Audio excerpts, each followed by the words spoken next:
Vamos virando a página aqui, até porque eu quero, meu caro Mano Ferreira e Elias Tavares, pelo visto até a mídia estrangeira não está, enfim, mais vendo o possível mar de rosas ou céu de brigadeiro que certa fração ali do governo federal e do petismo tenta pintar a situação atual de popularidade do atual presidente. Até porque uma grande publicação vem, enfim, de uma forma muito dura a público agora, criando uma manchete assim destruidora, repercutindo a impopularidade do presidente Lula. Eu me refiro à publicação britânica The Economist, altamente reconhecida, né? Ela que postou um artigo com o título, abre aspas, presidente do Brasil está perdendo influência no exterior e é impopular em casa, fecha aspas.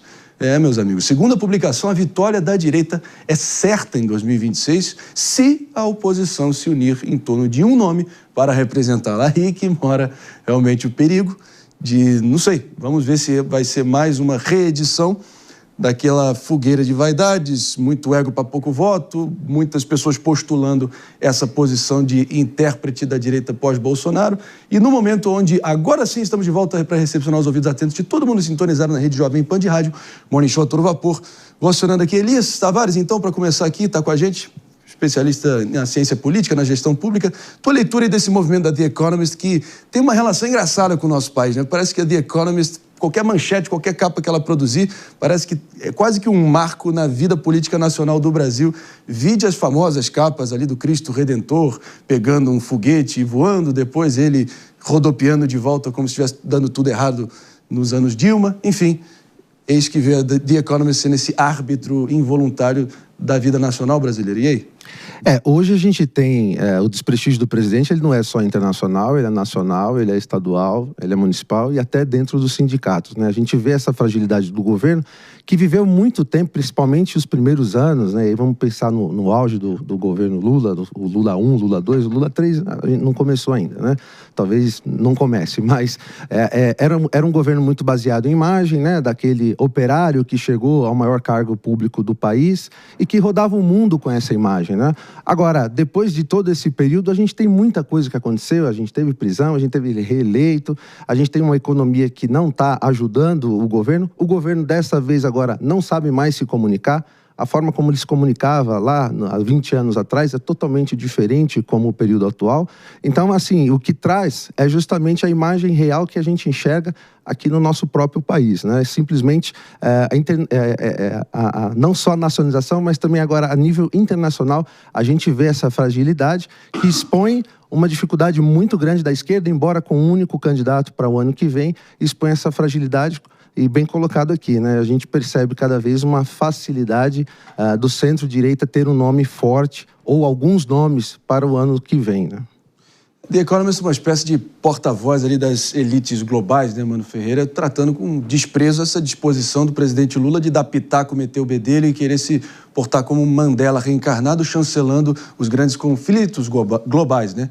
Mas parece que ele esqueceu, macaco velho que não pula em galho seco, como diria Ciro Gomes, mas ele vai pulando em alguns galhos secos recentemente, né, Mano Ferreira? Até porque lembra daquela sabedoria popular, né? Antes de você dar pitaco lá fora, você precisa arrumar a própria casa ou pelo menos olhar para dentro. Parece que nem isso ele está fazendo, ao contrário das suas primeiras duas gestões, né? Pois é, o fato é que o presidente Lula envelheceu muito mal, né? E não pelo simples passar da idade, mas pela falta de atualização. Ou seja, ninguém na idade dele está condenado a ter envelhecido mal. Mas vamos pensar só um único fator. Sabia que o presidente Lula não usa smartphone? Nós estamos num mundo digital, completamente digital. Você que trouxe E temos um presidente totalmente analógico. O presidente Lula não sabe o que significa...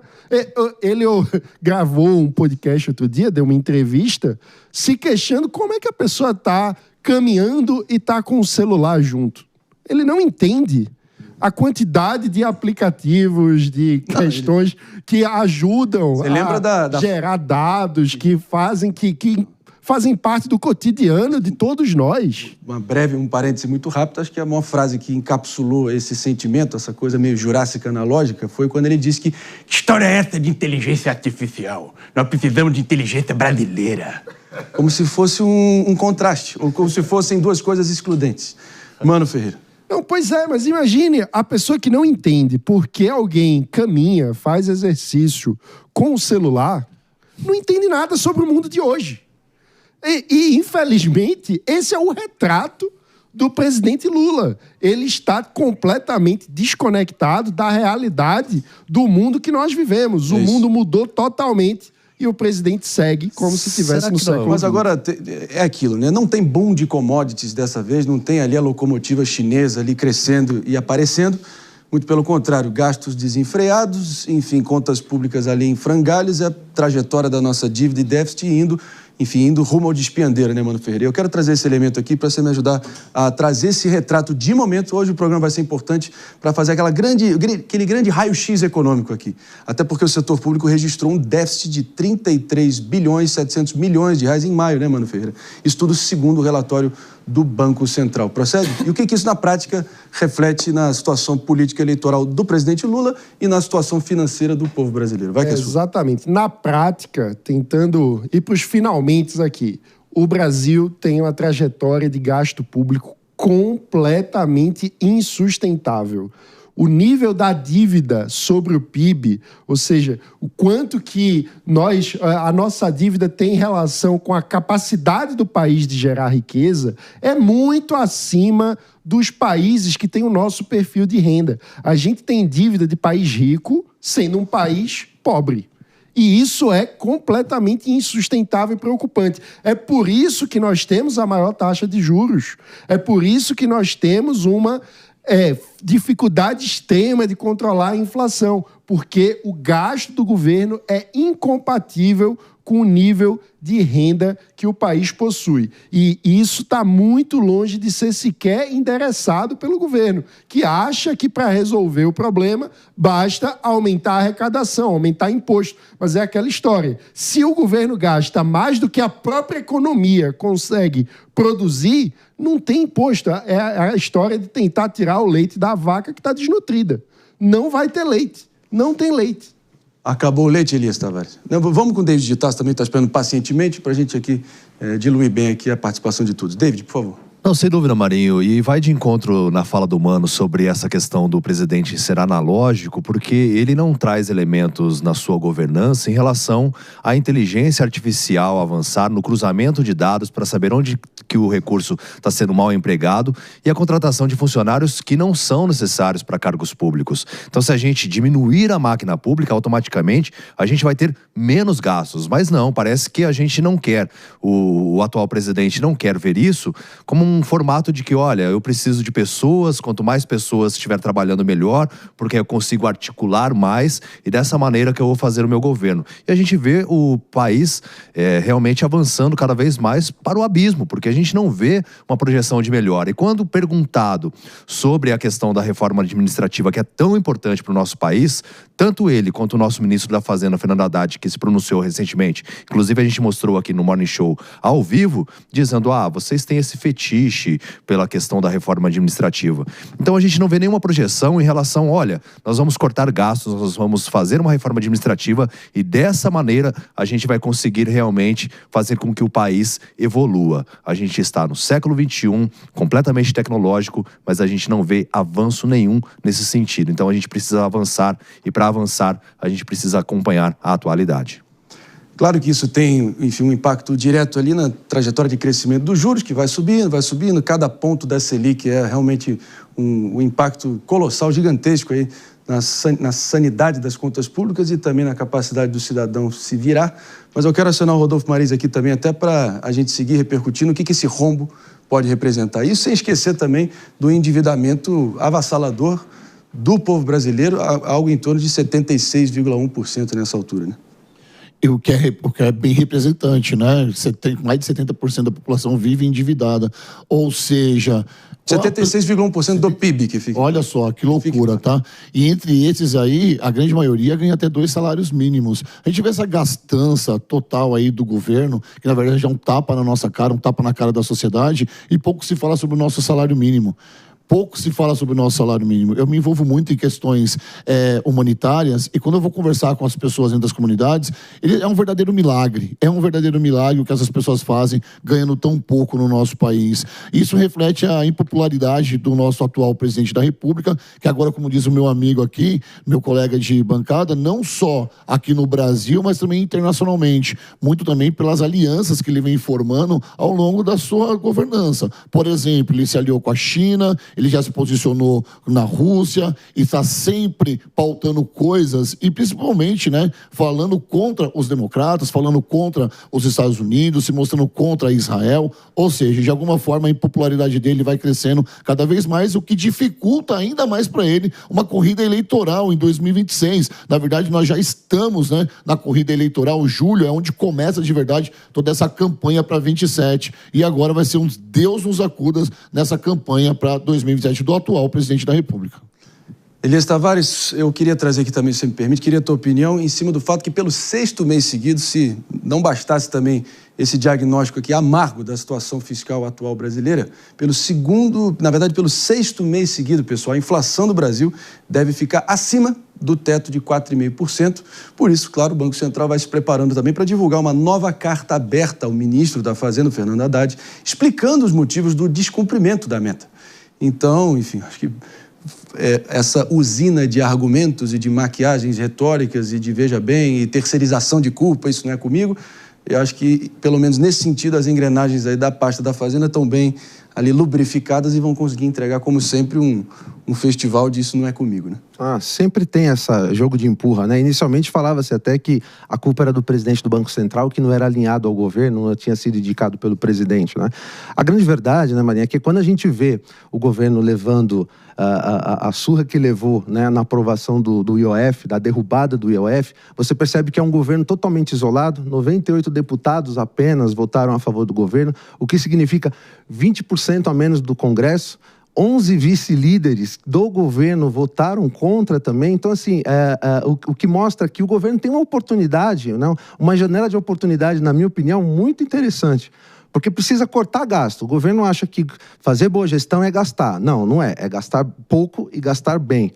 Que tal o governo Lula não reduzir aí para 20 ministros e falar assim, olha, galera, vocês estão votando contra, então vão ser oposição no Congresso, vão lá fazer oposição de fato e trabalhar o seu nome para a eleição do ano que vem, que essa já é a pauta do Congresso, né? Então, nesse momento, ao invés do governo ficar se debatendo, brigando de forma técnica e política, né, o ministro da Fazenda briga com o Banco Central, que tem que ser técnico, tem que ter a sua autonomia técnica, o ideal seria justamente o governo apresentar algo de fato para a população e justamente, com certeza, a opinião pública ficaria ao lado do governo num choque de gestão, vamos dizer assim, se tivesse essa redução de ministérios e ficando, sim, de fato, um governo à la esquerda, né? E o Banco Central, no meio dessa encalacrada zona, desse dilema, né? Afinal de contas, ele fica pensando, né? Não sei se... Parece que essa é a dualidade, esse é o dilema que está posto, né, Mano Ferreira? Será que a gente corta juros e assim vai acelerar a inflação? Ou se, por outro lado, a gente pode perceber que ele vai pensando no sentido de que, se a gente manter esses aumentos em sequência da Selic, que custa simplesmente 60 bilhões de reais a mais ali para você poder seguir financiando, enfim, os juros da dívida, acaba que, na prática, na ponta, a inflação não está arrefecendo de jeito nenhum. Então, qual vai ser o instrumento, qual vai ser o movimento, pelo menos a direção que o Banco Central pode tentar aí para, pelo menos, reduzir a inflação, porque, nesse sentido, ela segue firme e forte, né? Olha, Marinha, eu diria que a bola está com o governo, porque o que está acontecendo é um problema fiscal, né? Ou seja, a gente não adianta colocar toda a pressão em cima do Banco Central se o governo não colaborar, porque na prática o que a gente está vendo é uma trajetória de aumento automático do gasto público.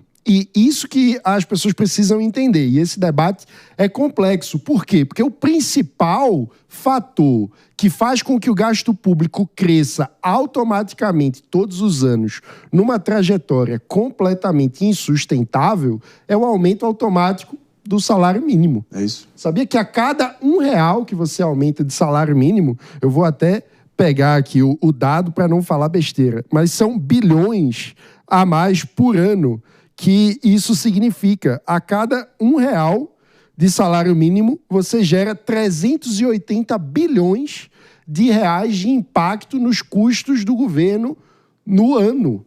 Ou seja, o fato da gente estar com a política de reajuste automático do salário mínimo, na prática, faz com que a conta não feche.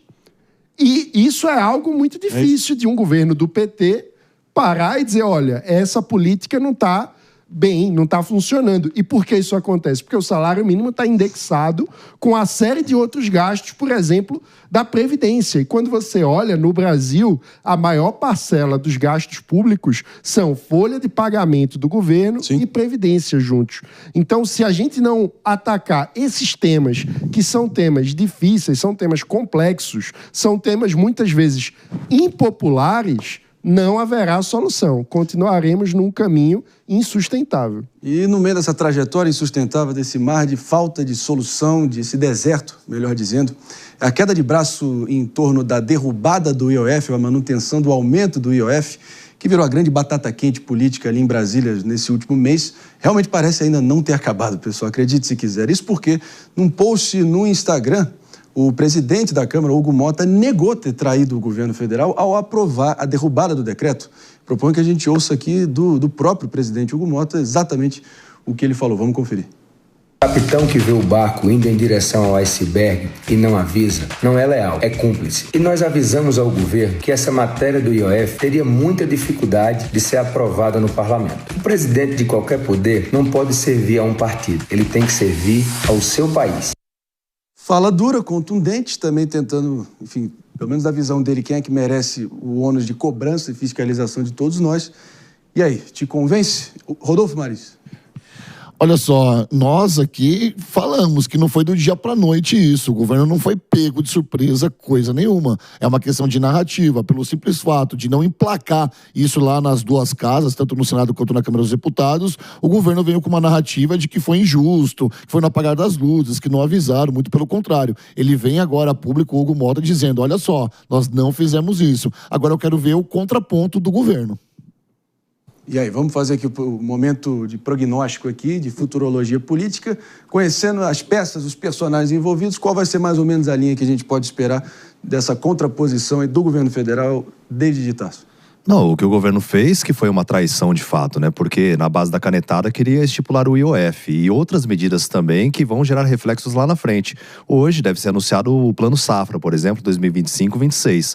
A expectativa aí de 600 bilhões em recursos para as mais diferentes linhas destinadas ao agronegócio brasileiro. O agro que tem mantido o PIB e impulsionado a economia do nosso país. Só que a gente relembra também que uma outra medida do governo estabeleceu as letras de crédito do agronegócio, estipulando ali uma tarifa sobre isso. Então, a gente vê medidas cada vez mais que inviabilizam o crescimento de diferentes setores, como o do agronegócio, que deve receber então a informação de quanto que deve ser a taxa de juros, porque a gente está a 15%, e os financiamentos também são baseados nesse Plano Safra. Então, um anúncio muito importante, aguardado, só que a gente vê o governo cada vez mais fazendo com que esses setores que podem gerar, impulsionar a economia, sendo desestimulados por meio das medidas que são impostas. Muito bem colocado aqui pelo David Tasso. Elias Tavares, seu prognóstico aqui, sua previsão, e qual vai ser a linha seja o ministro Haddad, seja, enfim, os canais oficiais, seja até o próprio presidente Lula também, ao se contrapor a essa declaração forte do presidente Hugo Mota, nesse cabo de guerra envolvendo o IOF especificamente. Eu entendo que a pior decisão que o governo pode tomar é levar isso ao STF, que é o que ele tem sinalizado que irá fazer.